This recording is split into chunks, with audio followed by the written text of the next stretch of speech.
Hello everyone, welcome back on my channel once again. अगर आप मेरे चैनल पे फर्स्ट टाइम विज़िट कर रहे हैं तो प्लीज़ इसे सब्सक्राइब करना ना भूलें और साथ में जो है बेल आइकन को भी प्रेस कर दें ताकि मेरी आने वाली वीडियोस की नोटिफिकेशन आप तक सबसे पहले पहुंच जाए।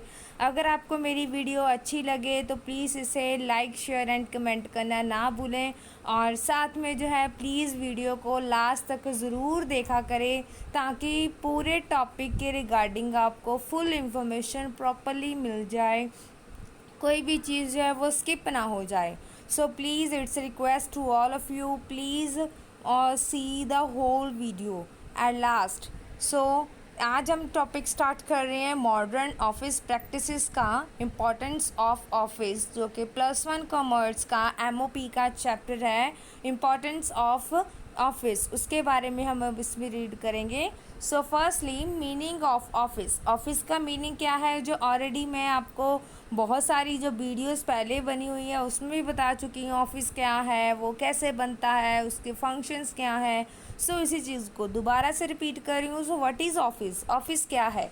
ऑफिस का मीनिंग क्लियरली अंडरस्टूड होता है, जो कि कॉमनली यूज़ किया जाता है ये वर्ड। सो इसका मूवमेंट यही है कि एक जो है जिसे हम स्पेल करते हैं ऑफिस, उससे यही अंडरस्टूड होता है कि बिजनेस एक्टिविटी। जब भी हम ऑफिस वर्ड का यूज़ करते हैं, ऑफिस मीन जिसमें बिजनेस से रिलेटेड एक्टिविटीज़ हों, जिसमें अकाउंटेबिलिटी है, उसके फंक्शंस किए जाते हैं, क्लरिकल वर्क होता है, एक्टिविटी होती है, गोज़ इनटू एक्शन, जिसके ऊपर काम किया जाता है side by side. So taking all the functions, जैसे कि सारे फंक्शंस हम करते हैं। अकाउंटिंग हो गई। प्रॉपर डेफिनेशन जो है ऑफिस की कैन बी फ्रेम बनाई गई है। सो ऑफिस को कैसे डिफाइन किया गया है? एनी प्लेस, एक ऐसी जगह where information on paper coverage is a documented, preserved and used for current and future operations of business. ऐसी जगह जिसमें जो है इंफॉर्मेशन हमें पेपर वर्क से रिलेटेड मिले। मीन्स यहाँ पे हमें पेपर्स मीन्स के पूरे डॉक्यूमेंट्स जो है वो फुल फॉर्मेट में, फाइल्स में, फोल्डर्स में बने हुए मिले।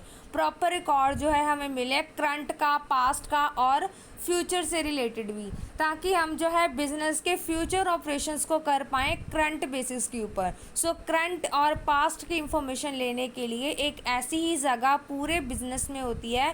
किसी भी ऑर्गेनाइजेशन में चले जाओ, वहाँ पे एक ऐसा जो है एक सेपरेट बनी होती है प्लेस। यहाँ पे हमें पूरे डॉक्यूमेंट्स वगैरह मिल जाते हैं और उस डॉक्यूमेंट जहाँ पे हमें मिल जाते हैं उस प्लेस को हम बोल देते हैं ऑफिस। सो ऑफिस जो है वो एक मेन पार्ट है एवरी ऑर्गेनाइजेशन का, जिसके बिना ऑर्गेनाइजेशन को प्रोसीड करना, आगे लेके जाना इज़ नॉट पॉसिबल। बिकॉज अगर ऑफिस ही होएगा, ऑफिस से ही हमें सारी इंफॉर्मेशन मिलेगी।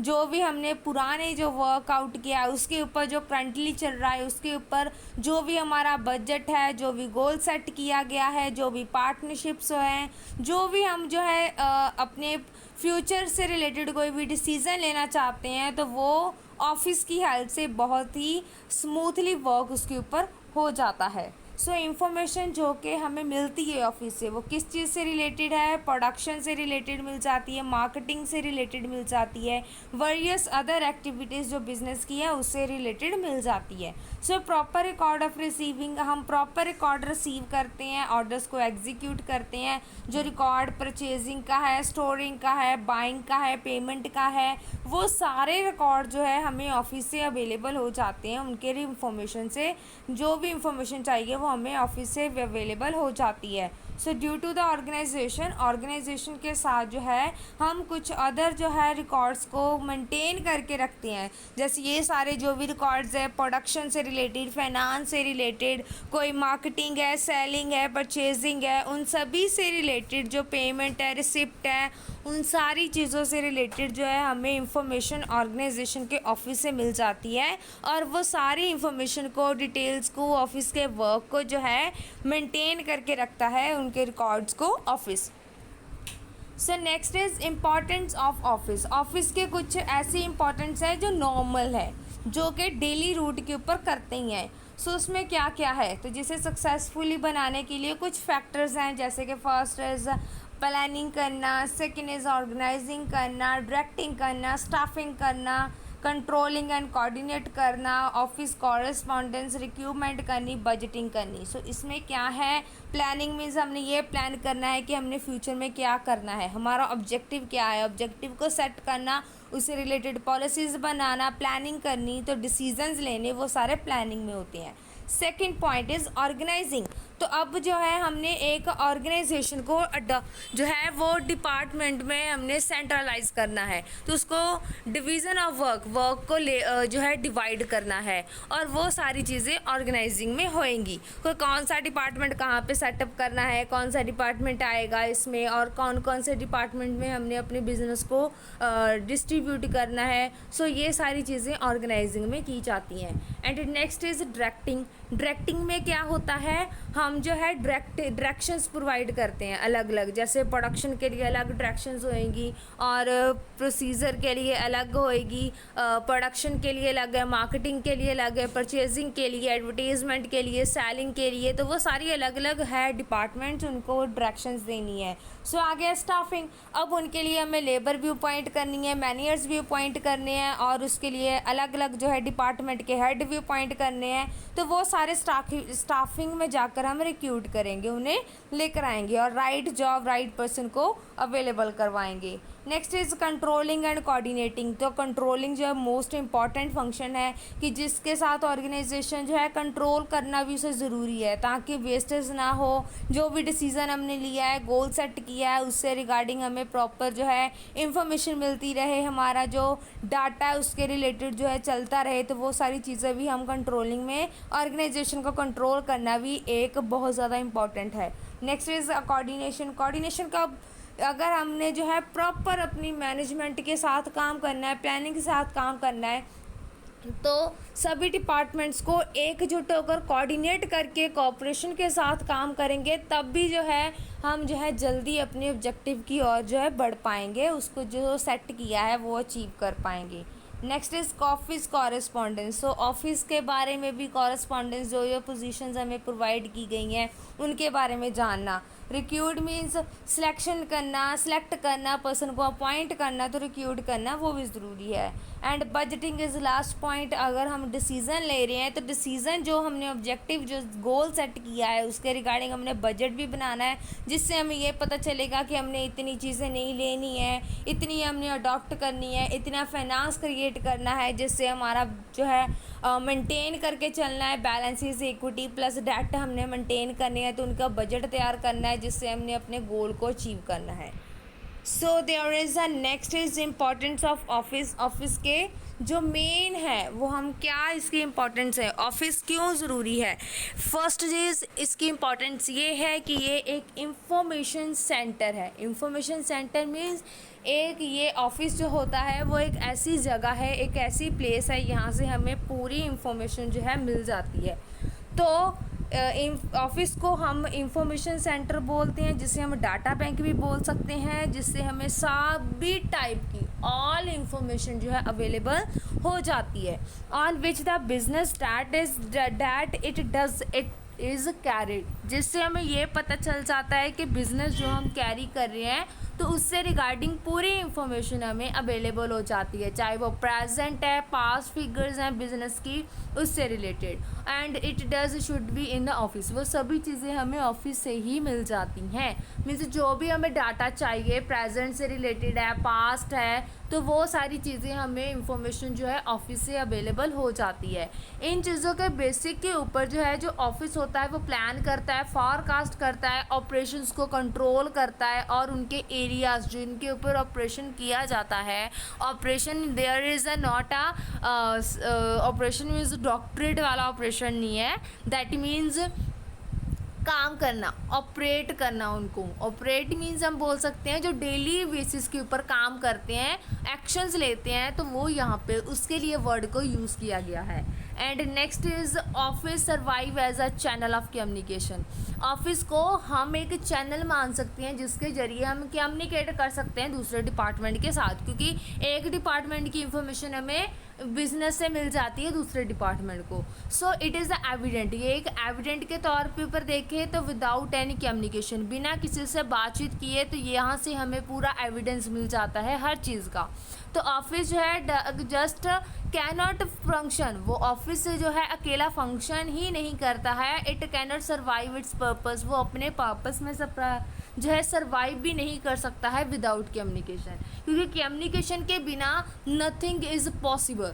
अगर एक डिपार्टमेंट को यही नहीं पता होएगा कि उनके पास कितना फाइनेंस अवेलेबल है, तो उस हिसाब से उन्होंने, देखो एक डिपार्टमेंट ही जो है डिसाइड करता है, जैसे परचेज़ वाला डिपार्टमेंट है, अगर उन्हें ये पता होना चाहिए परचेज़ वाले डिपार्टमेंट को कि हमने इतनी चीज़ें खरीदनी है, स्टॉक हमारे पास इतना आएगा, तो अगर हमारे पास रॉ मटेरियल परचेजिंग डिपार्टमेंट को उसके पास डिटेल होएगी, तब ही प्रोडक्शन डिपार्टमेंट जो है, मैन्युफैक्चरिंग डिपार्टमेंट जो है उसके ऊपर काम कर पाएगा।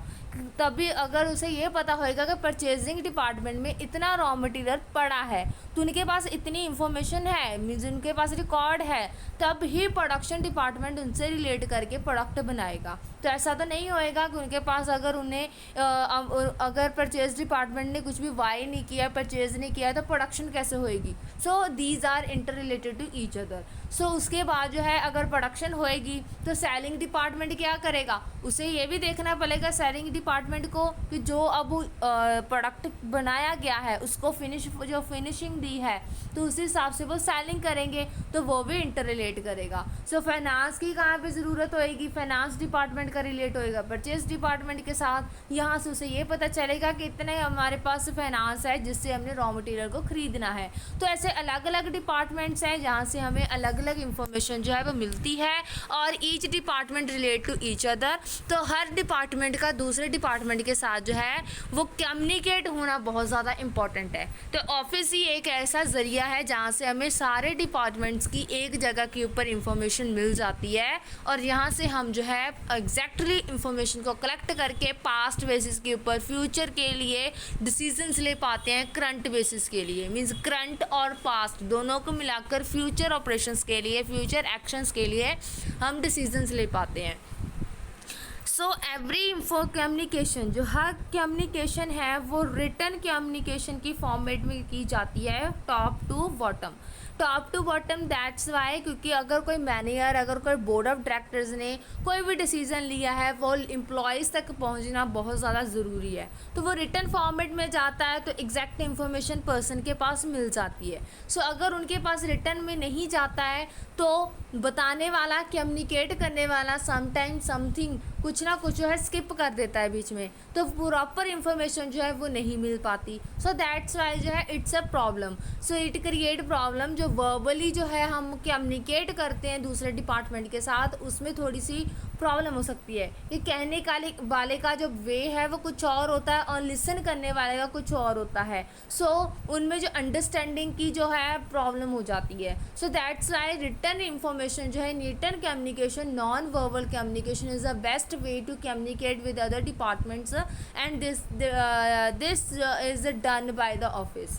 सो इसके साथ जो है टॉप से बॉटम तक, और रिपोर्टिंग जो है वो बॉटम से टॉप तक रिटन फॉर्म में ही होती है। तो ऑफिस जो है would fall if the communication are not flow frequently. तो अगर जो है कम्युनिकेशन फ्रिक्वेंटली, जल्दी से कम्युनिकेट नहीं किया जा रहा है ऑफिस की रिपोर्ट को, तो उसके साथ जो है report are not made available और present to the higher authority, उस हिसाब से जो है हायर अथॉरिटी के साथ उस हिसाब से इंफॉर्मेशन जो है वो रिसेंटली नहीं मिलेगी। मीन्स जितनी डिले होता जाएगा, जितना टाइमिंग में फॉल होता जाएगा, उस हिसाब से उसमें प्रॉब्लम होनी शुरू हो जाएगी। सो नेक्स्ट इज थर्ड है हमारे पास एड्स टू कोऑर्डिनेट। सो ये भी जो ऑफिस का इम्पॉर्टेंस है कि हमने एक ऐसा ज़रिया बनाना है, एक वे बनाना है जिसके साथ हम अदर डिपार्टमेंट्स के साथ जो है कोऑर्डिनेट कर पाएँ। सो ऑब्जेक्टिव यही नहीं है ऑफिस का कि wouldn't we meet if there is no proper coordination amongst the employees, के एम्प्लॉयज़ के बीच में कोऑर्डिनेशन प्रॉपर ना होना बहुत ज़्यादा प्रॉब्लम क्रिएट करता है।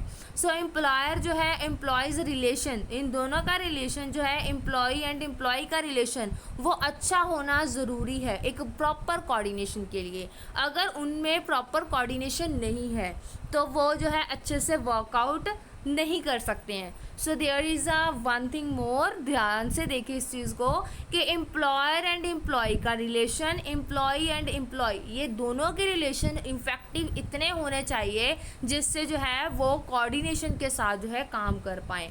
अगर इनमें रिलेशन अच्छा नहीं है देन वो कोऑर्डिनेट के साथ वर्क नहीं कर पाएंगे। सो इफेक्टिव कोऑर्डिनेशन जो है वो स्पिरिट ऑफ वर्क है, एक अच्छा काम करना। सो टाइटन द यूनिटी, यूनिटी को टाइट करना, यूनिटी मीन्स उनमें एकता बनाकर रखना। सो स्ट्रेंथ हो जाती है। अगर हर एम्प्लॉय मिलकर जो है काम करता है दूसरे एम्प्लॉय के साथ, तो वर्किंग जो है एवरी एम्प्लॉय का जो वर्क है ऑर्गेनाइजेशन के लिए वो उसकी मॉरल स्ट्रेंथ बन जाता है। तो अगर सारे एम्प्लॉयज़ मिलकर एकजुट होकर एकता के साथ काम करेंगे देन वो ऑर्गेनाइजेशन के लिए ज़्यादा बेनिफिट है और वो एक मॉरल बन जाता है, एक दूसरे के लिए एग्जाम्पल बन जाता है, जिसके साथ वो अपने गोल को ईज़िली अचीव कर सकते हैं और ईज़िली जो है कोऑर्डिनेट करके ईज़िली जो है दूसरे के साथ कम्युनिकेट करके इंफॉर्मेशन दूसरे को बता सकते हैं। और अगर एक पर्सन को किसी चीज़ में प्रॉब्लम आती है देन दूसरा एम्प्लॉय उसमें उसकी हेल्प करने में कभी भी हेजिटेट नहीं करता। अगर उनमें जो है अच्छी कोऑर्डिनेशन है, अच्छी गुड इफ़ेक्टिव कम्युनिकेशन है, सो ये it's important. So it's necessary, तो ये नेसेसरी है इंफॉर्मेशन को पहुंचाना और उनका बैकअप लेना टॉप लेवल को, ये भी ज़रूरी है ताकि उनकी कोऑर्डिनेशन को प्रमोट कर पाएँ। Next important is important to relation to government and general public. तो इन दोनों से क्या रिलेट है कि ये भी एक ऑफिस का इम्पॉर्टेंट बन जाता है, उनका रिलेशन जो है गवर्नमेंट के साथ कैसा है और पब्लिक के साथ कैसा है। तो इन दोनों में क्या है, टुडे आज के समय में जो एवरी बिजनेस है वो एग्जिस्ट करता है, it has to follow certain guidelines, वो बहुत सारी गाइडेंस को फॉलो करता है, रूल्स को फॉलो करता है, रेगुलेशंस को फॉलो करता है जो कि गवर्नमेंट ने फॉर्मुलेट की हैं। मीन्स जो भी गवर्नमेंट ने लॉज या फिर कोई भी रूल्स रेगुलेशंस किसी भी ऑर्गेनाइजेशन से रिलेटेड गाइडलाइंस प्रोवाइड की गई हैं, तो वो सारी जो है फॉलो करना वो एक ऑर्गेनाइजेशन की ड्यूटी बन जाती है, वो उनकी रिस्पॉन्सिबिलिटी बन जाती है कि जो गवर्नमेंट ने लॉ पास किया है उसको फॉलो करना इट्स कंपल्सरी टू ऑल। अगर वो उस लॉ को फॉलो नहीं करते हैं then their work is illegal, unlawful work उन्हें माना जाता है। सो एवरी बिजनेस यूनिट, जो हर बिजनेस यूनिट है आज के समय में उन्हें कंसिडर किया जाता है कि जो भी उन्हें रेवेन्यू जनरेट होता है एज वेल एज जो कि सोशल इंस्टीट्यूट्स हैं उनके साथ जो है सोशल मीन्स एनजीओज़ के साथ जो है रिलेट करके उन्हें काम करना पड़ता है।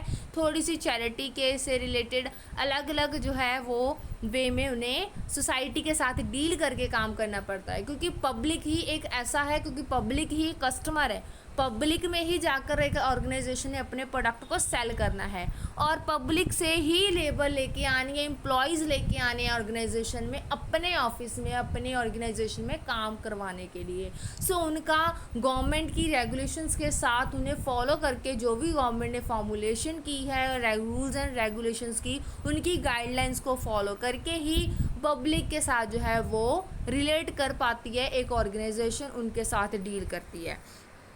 सो जो ऑफिस है हैज़ अ विंग, उसमें अलग अलग विंग्स होते हैं and it links between the society and government, जो कि सोसाइटी के साथ भी डील करते हैं और गवर्नमेंट के साथ भी डील करते हैं। सो गवर्नमेंट के साथ टू वेज में डील करते हैं, वन इज़ उनके साथ टैक्स पेमेंट के साथ, दूसरी चीज़ उनके रूल्स एंड रेगुलेशंस को फॉलो करके। सो जो लिंक है पीपल एंड गवर्नमेंट का वो बहुत ज़्यादा इम्पॉर्टेंट है। सो हैंस अगर एक ऑफिस जो है वो क्रिएट करता है प्रॉपर टाइप की इमेज बनाना चाहता है, एक अच्छी इमेज, एक अपनी अच्छी गुडविल रेपुटेशन बनाना चाहता है लोगों के दिमाग में, तो वो जो है माइंड ऑफ पीपल्स, तो for building a proper brand image, जैसे कि वो एक ब्रांड बनाना चाहता है, एक कॉर्पोरेट इमेज बनाना चाहता है, तो उस चीज़ के लिए ये ज़रूरी है कि वो हर जो है गवर्नमेंट की रूल्स एंड रेगुलेशंस को फॉलो करें, ताकि वो प्रॉपरली जो है उसके ऊपर वर्कआउट करके लोगों की नज़र में, अगर आप लॉफुली गवर्नमेंट की फॉर्मुलेशन के साथ जो बनाए गए रूल्स एंड रेगुलेशंस हैं उसमें रहकर आप काम करते हो, तो आपकी ऑर्गेनाइजेशन की इमेज जो है, गुडविल जो है, रेपुटेशन जो है वो पब्लिक की नज़र में अच्छी बन जाती है। So it's up to you, आपके ऊपर है, ये ऑर्गेनाइजेशन के ऊपर है कि उसने अपनी इमेज को कैसे क्रिएट करना है लोगों में। So it's up to government. So next is sorry up to organisation not government. Next is aid to managerial control. तो मैनेजरियल मीन्स मैनेयर, यहाँ पे मैनेजरियल का मतलब है मैनेयर, जिसमें मैनेयर की बात की जा रही है, manager and manage. So control is the combination of corrective and measuring technique. Control क्या होता है?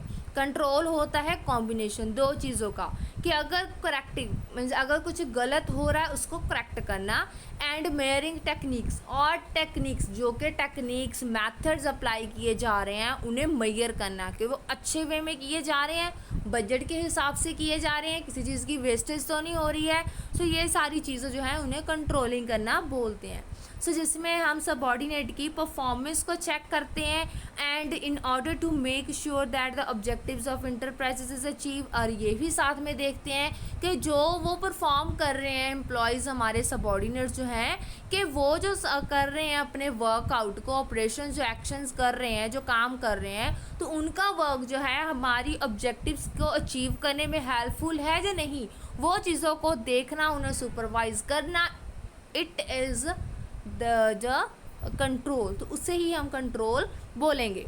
सो control requires to establish standards. तो कंट्रोल तब ही होता है जब हम जो है स्टैंडर्ड्स को पब्लिश करते हैं और मेजर करते हैं स्टैंडर्ड्स को विद इन द स्टैपुलेटेड टाइम, एक स्टैपुलेटेड टाइम में, एक परफेक्ट टाइमिंग में, and with in the resources. और ये भी देखते हैं कि जितने रिसोर्सेज हमारे पास अवेलेबल हैं उन रिसोर्सेज के हिसाब से हमें कंट्रोल हो मीन्स करके देखना है कि उन रिसोर्सेज में ही हम काम अच्छे से कर पाएँ, उनकी वेस्टेज ना करें।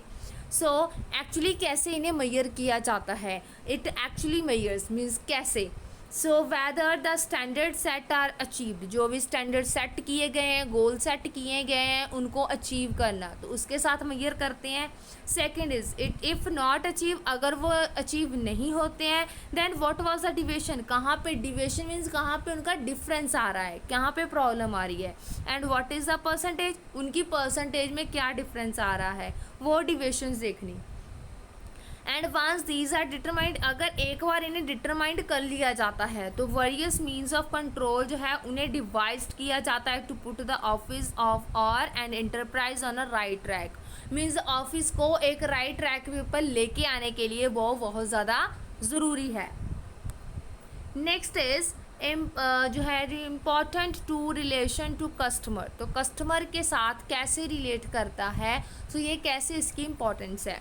सो एक्चुअली जो है importance of any office is it's relation with the customer. तो जो उसकी इम्पॉर्टेंस ही है, ये उसकी जो है उसकी क्वालिटी ही है कि उसका रिलेशन कैसा है अपने कस्टमर के साथ। सो इट इज़ द कस्टमर, वो कस्टमर ही है जो ब्रिंग करता है बिजनेस टू ऑफिस में। एंड अगर जो कस्टमर जो है, हम यही बोलते हैं कस्टमर जो होता है वो किंग होता है। किंग मीन्स जिस जो एक्सेप्ट करता है, except for the government office. Every other business organisation depend on the is customer for its business to generate the revenue. क्योंकि अगर एक ऑर्गेनाइजेशन ने कोई प्रोडक्ट को बनाया है तो उस प्रोडक्ट को परचेज करने वाला कस्टमर ही है। So is up to the customer, ये कस्टमर के ऊपर है कि वो जो है कैसी क्वालिटी को चूज़ करता है। सो जो भी क्वालिटी वो चूज़ करता है, वो क्वालिटी को वेरीफाई करने के लिए एक बिज़नेस को अच्छे से उनके साथ डील करना पड़ता है, ताकि उनकी एक्सपेक्टेशंस टेस्ट के साथ वो प्रेफर कर पाएँ कि वो कौन सी चीज़ को ज़्यादा प्रेफर करें, उस हिसाब से अपने प्रोडक्ट में मॉडिफाई कर पाएँ, चेंजेस कर पाएँ, ताकि उनकी जो प्रोडक्शन है वो ज़्यादा से ज़्यादा सेलिंग हो उनमें, और प्रोडक्शन ज़्यादा हो और ज़्यादा रेवेन्यू मीन्स इनकम जनरेट कर पाएँ।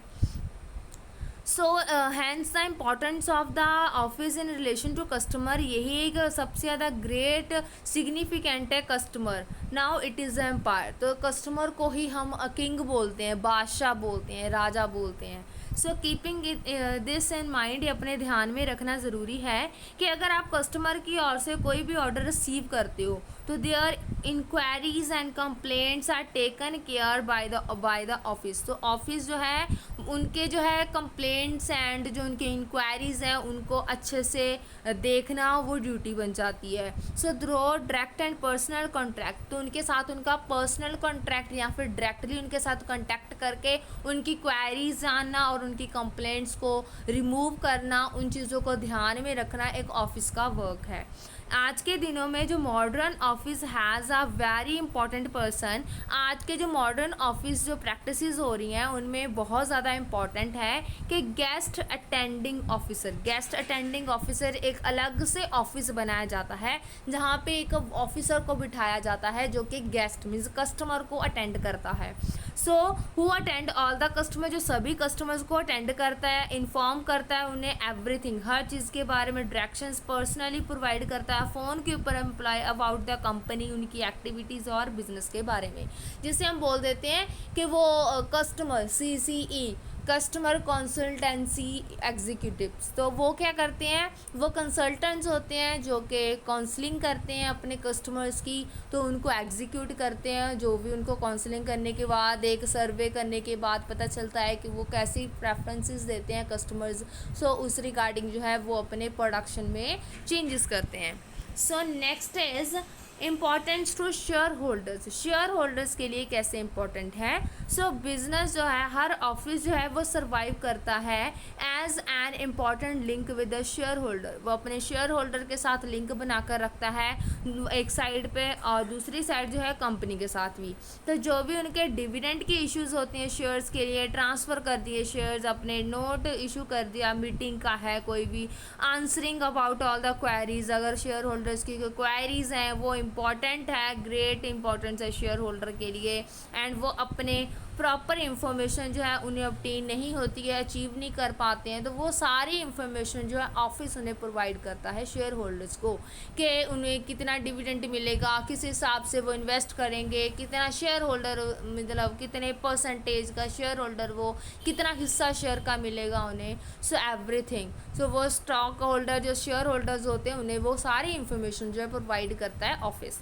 Next is importance to worker. Worker के लिए कैसे इंपॉर्टेंट है, so for maintaining a good workforce, एक अच्छे काम को लेके आना, मेंटेन करना, गुड इन्वायरमेंट बनाना, फ्री ऑफिशियल पॉलिटिक्स जो है उन्हें फ्री फ्रॉम द मतलब पार्शलिटी, किसी के साथ पार्शलिटी नहीं करनी है, इफ़ेक्टिव रिलेशन बनाना है एम्प्लॉय एंड एम्प्लॉयर का, एम्प्लॉय एंड एम्प्लॉय का, सो एम्प्लॉय का एम्प्लॉयर के साथ, एम्प्लॉयर का एम्प्लॉय के साथ, and relationship is needed, relationship की सबसे ज़्यादा ज़रूरत है। सो अगर एक एम्प्लॉयर जो है वो अपने एम्प्लॉय के साथ बहुत अच्छे से डील करता है, उसके साथ बातचीत कम्युनिकेट अच्छे से करता है, देन उनकी प्रोडक्शन में उनकी क्वालिटी के इन्वायरमेंट जो है ऑर्गेनाइजेशन का वो अच्छा हो जाता है। तो अगर वो अच्छे से डील नहीं करता है तो वो जो एम्प्लॉयर है मीन्स एम्प्लॉय जो है वो अपने काम में थोड़ी सी उन्हें दिक्कत आती है, हेजिटेट करता है, वो अपनी अगर कोई ना कोई प्रॉब्लम सिचुएशन क्रिएट होती है तो वो उनके साथ उसका सोल्यूशन ढूंढने के लिए भी जो है उसके साथ जो है अच्छे से मीट नहीं कर पाता, बातचीत नहीं कर पाता, अपनी प्रॉब्लम को शेयर नहीं कर पाता, उसको रिमूव करने में उसे बहुत ज़्यादा दिक्कत होती है, प्रॉब्लम होती है।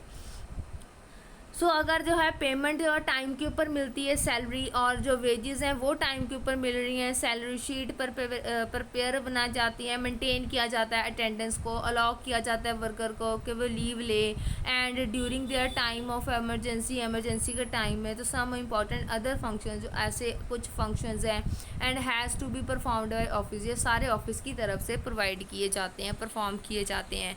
और कुछ ऐसे पॉइंट्स भी हैं जैसे कि उन्हें प्रैक्टिसाइज करना, जनरलाइज करना, वो भी एक ऑफिस का फंक्शन है, उन्हें स्मूथली एंड ब्रिलियंटली काम वर्कआउट करवाना।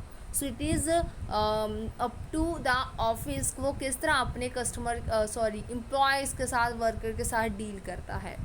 नेक्स्ट है ऑर्गेनाइजिंग एन ऑफिस, एक ऑफिस को कैसे ऑर्गेनाइज करते हैं। So organising refers to the creation of structure, एक स्ट्रक्चर बनाना जिसमें ड्यूटीज़ एंड फंक्शंस जो है एक ऑब्जेक्टिव जो है इंटरप्राइजेस का अचीव करने के लिए हम डिसाइड करते हैं, क्रिएट करते हैं। सो जो है आर्विक ने जो है एक डिफाइन किया ऑर्गेनाइजेशन को, activities which are necessary for any purpose और plan and arranging them in a group which may be assign to individuals. तो ये जो है ऑर्गेनाइजेशन का मतलब ये है कि वो एक्टिविटीज़ जो कि ज़रूरी हैं फॉर एनी पर्पस, किसी भी पर्पस के लिए उन्हें प्लान आउट करने के लिए अरेंजिंग करनी है उन्हें ग्रुप में, जिसके साथ हम उन्हें असाइन करते हैं individually.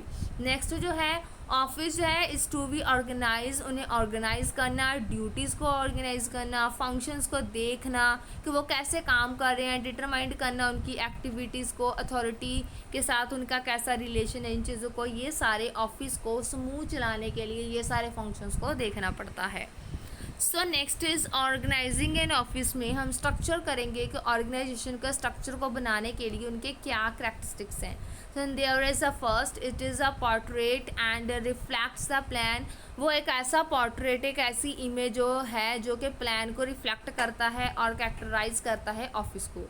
Second is it must reflect the authority available to the enterprises management, और ये अथॉरिटी के पास भी रिफ्लेक्ट करता है कि इंटरप्राइजेस की जो मैनेजमेंट है उसके साथ कैसे डील करना है। सो ये इन्वायरमेंट के ऊपर भी रिफ्लेक्ट करता है। और ट्रेनर, पर्सनेल मीन्स एक एम्प्लॉय, पर्सनेल मीन्स वर्कर या फिर एम्प्लॉय, ठीक है। सो जो भी वर्कर है या फिर एम्प्लॉय है उनके साथ कैसे उन्हें ट्रेंड करना है, उनको किस मैनर में ट्रेंड करना है। सो ये सारा भी एक ऑर्गेनाइजेशन का करैक्टरिस्टिक है उन्हें स्ट्रक्चर अपने ऑर्गेनाइजेशन को बनाने के लिए। So process of organisation to structure of, ऐसा एक ऑर्गेनाइजेशन का क्या प्रोसेस है कि ऑर्गेनाइजेशन के स्ट्रक्चर को सेट करने के लिए क्या क्या स्टेप है। First is establish enterprises objective, सबसे पहले इंटरप्राइजेस के ऑब्जेक्टिव को सेट करना। सेकेंड थिंग इज़ उन्हें डिवर्सिटी, क्या क्या डिफरेंसेस हैं ऑब्जेक्ट्स में, और प्लानिंग पॉलिसीज़ वो सारी जो है फॉर्मुलेट करना। थर्ड इज़ डिटरमाइंड करना, जो भी नेसेसरी एक्टिविटीज़ जो हैं वो बना की जा रही हैं उन्हें डिटरमाइंड करना, गोल्स क्या है, प्लान क्या है, पॉलिसीज़ क्या है, उन सब के साथ। Fourth point is grouping this activity, in activities को ग्रुपिंग में करना, लाइक ह्यूमन है, मटीरियल रिसोर्सेज हैं available, best way of using them, उन्हें अच्छे वे से यूज़ करना मटीरियल को, रिसोर्सेज को। तो ग्रुपिंग में जो है डेलीगेट, उनकी एक्टिविटीज़ को डिवाइड कर देना, हेड ऑफ ईच ग्रुप, एक ग्रुप का हेड बना देना, अथॉरिटी दे देना, ताकि उनकी परफॉर्मेंस जो है एक्टिविटीज़ की उन्हें चेक किया जा सके। लास्ट इज़ ये टाई करना कि वो वर्टिकली एंड हॉरिजेंटली अच्छे से एक साथ वर्क करे, authority and relationship, information system उनका अच्छा हो, अच्छे से जो है कम्युनिकेट करके अपने वर्क को अच्छे से प्रॉपरली करें। सो ऑफिस के प्रिंसिपल्स क्या हैं, principles of office. First is principle of unity of objectives. So every part of organisation का हर पार्ट जो है उसमें इंक्लूड होता है ऑफिस, ठीक है। ऑर्गेनाइजेशन के हर पार्ट में ऑफिस इंक्लूड होता है, जिसमें वर्किंग की जाती है attendant of the objective to enterprise, जिसके साथ जो है हमें ये पता चलता है कि हमारे ऑफिस का, हमारी ऑर्गेनाइजेशन का, इंटरप्राइजेस का क्या ऑब्जेक्टिव है और उसको कैसे अटेन करना है, मीन्स अचीव करना है। Second is principle of efficiency basic principle है। Objective must be attend at the minimum cost, objectives को अचीव करने के लिए organisation as well as society, वो दोनों जो है इस चीज़ के साथ डील करते हैं कि वो मिनिमम कॉस्ट को वेयर कर पाएँ और ज़्यादा से ज़्यादा अचीव कर पाएँ। और principle related to the process of organising office, क्या प्रिंसिपल्स हैं एक ऑर्गेनाइजेशन के ऑफिस को सेटअप करने के लिए, उन्हें ऑर्गेनाइज करने के लिए। First is principle of balance. So ये एप्लीकेशन है प्रिंसिपल ऑफ जो है, जैसे कि जिसमें टेक्निक्स को हम बैलेंस करते हैं, लाइटनिंग करते हैं, कि ओवरऑल इफेक्टिवनेस देखते हैं, जिसके साथ जो है हम स्ट्रक्चर के साथ मीट करके इंटरप्राइजेस के ऑब्जेक्टिव को अचीव कर पाते हैं। Second is principle of flexibility. जो ऑर्गेनाइजेशन है मस्ट बी फ्लेक्सिबल, वो फ्लेक्सिबल है मीट करना चेंजिंग कंडीशन। मीन्स जैसे भी हमारी मार्केटिंग में कंडीशन है उस हिसाब से अपने पॉलिसीज़ में चेंज करना, फ्लेक्सिबिलिटी लेके आना। So it is a principle, ये प्रिंसिपल है कि अगर हमने ऑफिस को ऑर्गेनाइज किया है तो उस ऑफिस में फ्लेक्सिबिलिटी होना बहुत ज़्यादा ज़रूरी है। Principle of facilitation of leadership, तो लीडरशिप क्वालिटी जो है वो इनकरेज करती है ऑर्गेनाइजेशन को उसके ऑब्जेक्टिव को अचीव करने में। So these are the way, ये वे है कि किस हिसाब से हमने जो है ऑफिस को रेज करना है, उसको ऑर्गेनाइज करना है slowly, step by step. Means step by step उसको कैसे उनके ऑब्जेक्टिव्स को अचीव करना है। Next is last part of organising an office, office को ऑर्गेनाइज करने का लास्ट पार्ट यही है। एक लास्ट में यही बोल सकते हैं हम कि laying out the system, system के हिसाब से एक हिरारिकी में स्टेप बाय स्टेप चले। Next we shall discuss the same, means जो भी नेक्स्ट उसमें कोई भी प्रॉब्लम आएगी उसको फिर से उसी वे में डिस्कस करना ज़्यादा ज़रूरी है। So thanks a lot for watching this video. I hope you all clear all the doubts about importance of office and you clarify your doubts and also thank you for watching this। अगर आपको कोई भी query है, कोई भी question है, कोई भी आपको अदर वीडियो चाहिए किसी भी टॉपिक से रिलेटेड, देन आप जो है मुझे कमेंट बॉक्स में जाकर मैसेज करके जो है कमेंट करके बता सकते हैं। अगर आपको एनी अदर वीडियो, कोई भी इस टॉपिक से रिलेटेड वीडियो चाहिए, देन मैं आपको वो वीडियो अवेलेबल करवाऊंगी और आपको जो है प्रोवाइड करवाऊंगी ताकि आप जो है उसे कर पाएँ। ठीक है, थैंक यू सो मच।